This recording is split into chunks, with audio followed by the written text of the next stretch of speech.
اللہ تمہاری اولاد کے بارے میں تم کو ارشاد فرماتا ہے کہ ایک لڑکے کا حصہ 2 لڑکیوں کے حصے کے برابر ہے، اور اگر اولاد میت صرف لڑکیاں ہی ہوں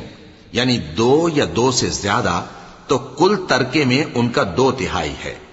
اور اگر صرف ایک لڑکی ہو تو اس کا نصف ہے، اور میت کے ماں باپ کا یعنی دونوں میں سے ہر ایک کا ترکے میں 6واں حصہ ہے، بشرطے کہ میت کی اولاد ہو،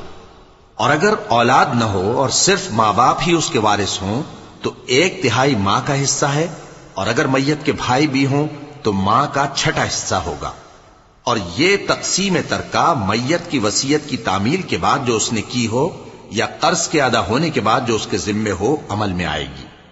تم کو معلوم نہیں کہ تمہارے باپ دادوں اور بیٹوں اور پوتوں میں سے فائدے کے لحاظ سے کون تم سے زیادہ قریب ہے؟ یہ حصے اللہ کے مقرر کیے ہوئے ہیں، اور اللہ سب کچھ